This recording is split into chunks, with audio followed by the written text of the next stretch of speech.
Good morning, good evening, good afternoon from wherever you're watching at any time. I hope you're doing well, and today in the studio we are joined by DVC-Academic Riara University Professor Kinoti. Now today, last time we were having a discussion, we talked about financial investment, and we were hosting Mr. John Oduor, and we also hosted Mr. Martin Buru, who is a financial advisor, and we talked about financial investment.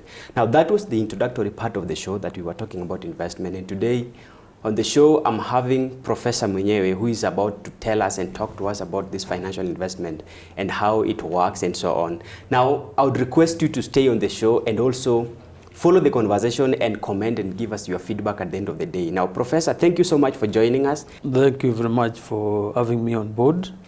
As you mentioned, my name is Professor Abel Kinoti Meru. I'm the Acting Deputy Vice Chancellor, Academic Affairs at Riara University, and also the Dean, School of Business. I've been the founding chair of the Academy of International Business, African chapter, where we did a lot of writing, conferencing on business matters across Africa. And also I'm a consultant in innovation and social business incubation modules. Okay. I like the consultancy part of it. Now, when you do consultancy, which type of people do you work with at the end of the day? In consultancy, we work with the professions, people who have knowledge, they have the know-how in how a particular given sector or field should be working. Basically, this is what we look at, because somebody must really be grounded properly to give a good analysis of our particular given sector, is like give the picture of the sector and then a way forward on how best somebody can actually interact with that particular given domain. Prof, I think to take you back a little bit, there was this time that we were having a discussion with you and you told me that there is a program you are running that you work with incubating entrepreneurship and building the creativity that the young people are having, their businesses. How does that work? Yes, thank you very much. At the moment, we won a bid which is funded by the British Council, referred to as Innovation for African Universities, and we are in a network of partners. And our focus is on accelerating entrepreneurship support in universities in Kenya. We have Open University in UK, that's the lead partner, and then ourselves, and then Ashoka East Africa is the entrepreneurial ecosystem. So we are, our aim here is to find out how our entrepreneurial curriculum, which we have been of late interacting mainly through blended learning, we are trying to find out how has it been preparing students to the employment sector, or to even to start their own businesses. And once we look at how this has been happening and what aspects the students have learned and the issues they have not, and then the faculty and the stakeholders eventually will adapt that particular given curriculum, and then eventually these people will put them in a virtual accelerator program where not all of them, but some of them, we can nurture their startups, their ideas into promisable businesses. Does this only support the students, the businesses that have been started, enterprises started by the students, or it also goes out of just campus itself? Let me say is in and out, because we are talking of the current students and also those who have graduated. Okay. And of course, because we are dealing with the teamworks, it is also possible for somebody to partner with another person from another area. Oh. So sometimes it's very difficult to completed limit, but we are talking of Riara University students and graduates. Now, when you talk about business and enterprises, we can't forget to talk about money. You need capital to start a business, right? Yeah. Now, when you are running this program, the bid that you won, the school won, does it mean that suppose someone as a student, let's say me as an individual, I get to be appointed or given the chance to my business to be supported, are you going to support it financially throughout, or just a percentage, or how does that work? Quite difficult, because sometimes people think about businesses and they think about money, and it creates a lot of issues. Okay. when we talk about social businesses or social model, we look at situations where money follows you. Okay. It's not where you follow the money, all right? So for money to follow you, you must bring in an idea that is solving a social, an environmental, or an issue that is really affecting us. So you really must be addressing a social problem. So indirectly, yes, there will be money because we'll have a program that one will go through, and the program will take into consideration the different dimensions that you really require to nurture your startup, you know, including things like doing a business plan, you know, anything to do with business development will be part of what is going to be there. So once you have an idea and the idea is feasible, and there is the market proposition, and there is a business case for the idea, definitely money will follow you. That is the purpose. Okay. Yeah. So I wouldn't say we are giving money per se, because sometimes if you promise somebody money, then the thinking stops, and that's what you find yourself in. So they are motivated by the money. Some people only be looking for the money. And I think that's why many things in many aspects go wrong. Okay. Yes, but if somebody is really bent on building what you have in mind, you want to have a space, you want to become a change maker, you want to contribute to a particular given dimension, and you want to be a force to be reckoned with, and you build yourself within that particular given space. Now that is, to me, that's being entrepreneurial. That's being a social business. That's being an establishment that is one can really look up in terms of solving our problems. Okay.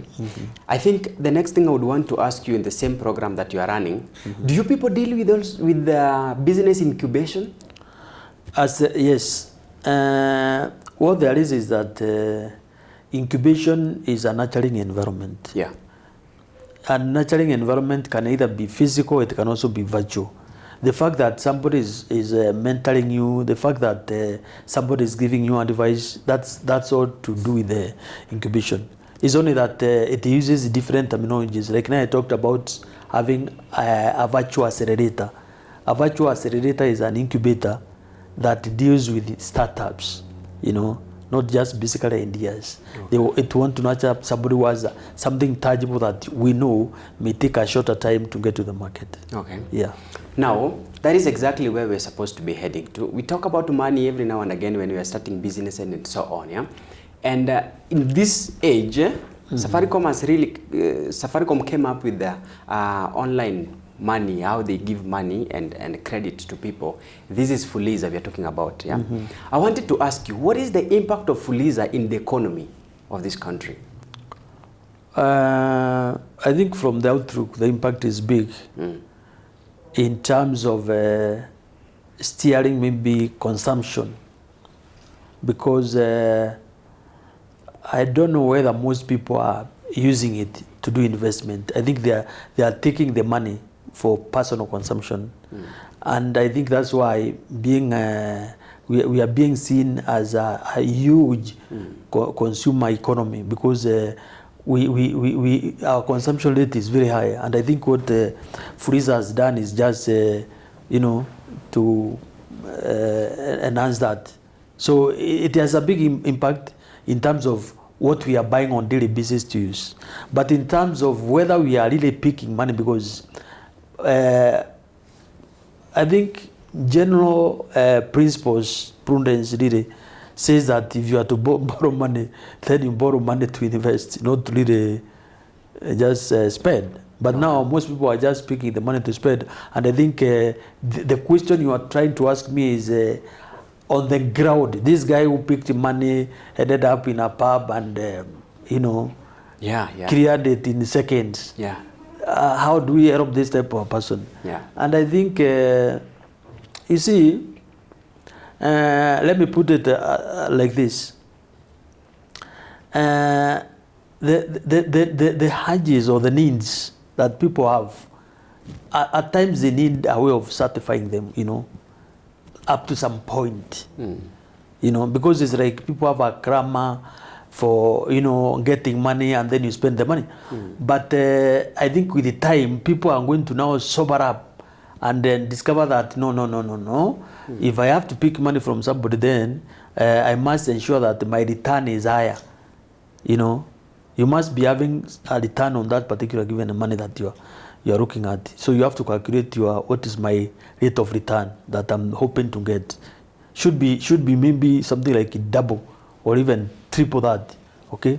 But not to incur a debt that you'll be struggling to pay, and then it happens that you don't have a good source of or a good flow of money that can service that particular given area. Yeah. But indebtedness in different economies, even in Europe, in US, I think is part of what you see. Okay. But wisdom, I think, comes in, and this is where we have to really interact on and say, why are you doing this? It's a question of, put it like, it's not money for money's sake, right? We have to look at it in terms of how do you look at it or your life tomorrow? What are you really thinking about tomorrow? Yeah. It's not about today, okay? Yeah, because tomorrow is going to be extremely difficult, and today is when you have the energy that you can actually use to do something with that money that can guarantee you your future. Okay. Yes. Okay, now we talk about that, as we talk about that debt management, yeah? We are also aware that we are living in an economy where debts are all over, including our country is having a lot of debt, and the debt ceiling is still raising, is still on the, pinching through the nose. Now, I would also want to ask you about the same. Would you talk to me about debt management at a personal level and also at a country's level in order in such that it can help how we can manage the debt? Let me just put it that way. There are different levels. Yeah. There is micro and macro. Yes. So we have personal debts, we have public debts. Yeah. Then we have to address things like going concern, When we talk of a country, public debt, right? Or something like to do with, even though it's not a debt like the express highway, which is public partnership. Somebody is looking at as long-term investment. It can be a debt, but to be paid at a future date, which is beyond a human span. Yeah. So you cannot be comparing the two, where one has a lifespan of 60 years, and in that lifespan of 60 years, 20 of them you have no clue what is happening. The first 10 of them, to make it that's when you become an explorer. So you are a very big customer of freezer. Yes. Then after that's when you start wondering, where do I go? And immediately you turn 40, you discover life is. That's what people tell you, that life begins at 40. It just tells you that's when you wake up and literally there's nothing to do. Yeah. Everything is over. So these are two different areas, Personal debts and public debts, these are two different things. And I think the concern in the public, more or less, is the continuity of the management and repayment of the debts by different governments. That's the major problem, and I think that's what the concern for China. Okay. Because China is a communist party, is a communist system, so the government is perpetually in place. But in Africa, because of elections within a very short time, I think that is the issue. But yes. Debt levels have gone very high in Africa, in Kenya particularly. But if you are seeing the outcome of these debts, especially the infrastructural development in terms of health facilities, the health sector today is very far from where it was a few years back. Probably you'll find the same cascading into different other sectors. So we are doing well. The only problem which probably we need to rethink about is our domain sector, the agriculture, where all of us are saying 80%, this is where we occupy.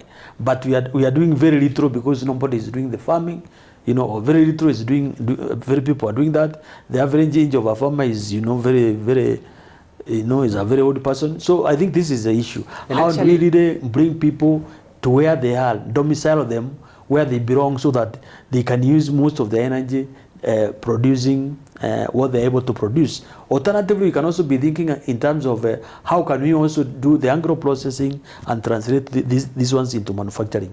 Okay. But I'm foreseeing ourselves going there because, the population growth is also an issue. Yeah. And then people must feed.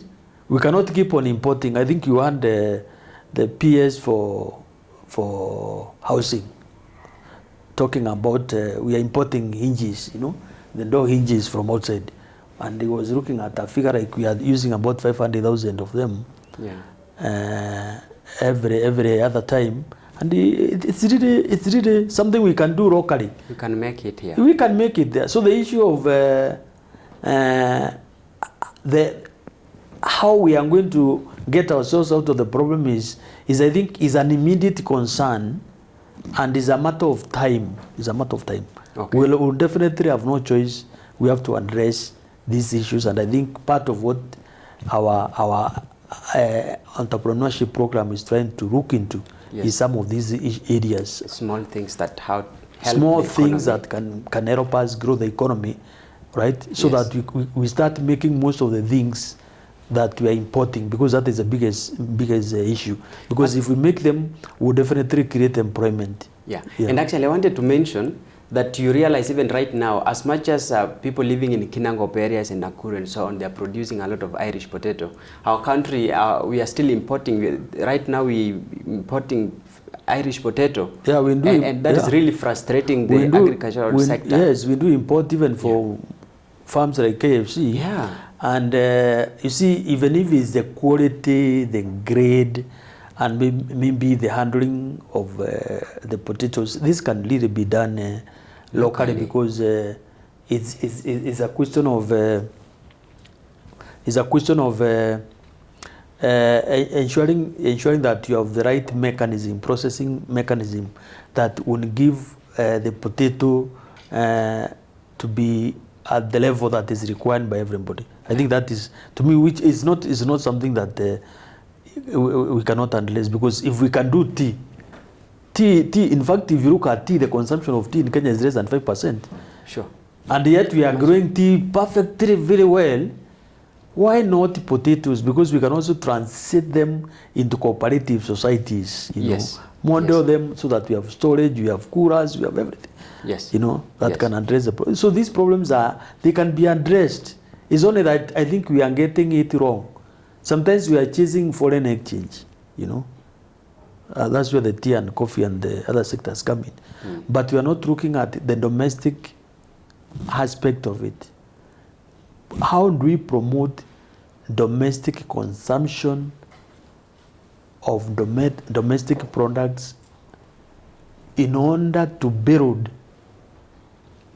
our parents, in order to support the peasant, because there's no point of getting vegetables, groceries. Some of them are coming from South Africa, but they can be planted here, and that's where the problem is. We don't seem to be having the priorities right in terms of addressing small bit of these problems. Okay. Thank you so much, Professor, for having given us that rich discussion and insight on matters financial investment and just about investment. My name is Hussein Robert, and this is The Trend Show. I'm very grateful for this chance, and we also request you that you constantly put us on post your comments on the discussion that we're having, and also ensure that you learn at the end of the day. And before we wind up, I would want to say special thanks to the people that are helping us record this thing. One, special thanks to Riara University, because we are happy. This is happening at the Riara University studios, and whoever we are having on the bench today is the DVC-Academic Riara University. And also thanks to Buju for being behind the camera, and my producer Yvonne Shua for being here. So much thank you to Steve, the studio department, and so on. And without much ado, this is the end of financial discussion that we're having today, and more is yet to come. We are having the next guest today, that is Mr. Martin Buru. Thank you so much, and it's a wrap for now.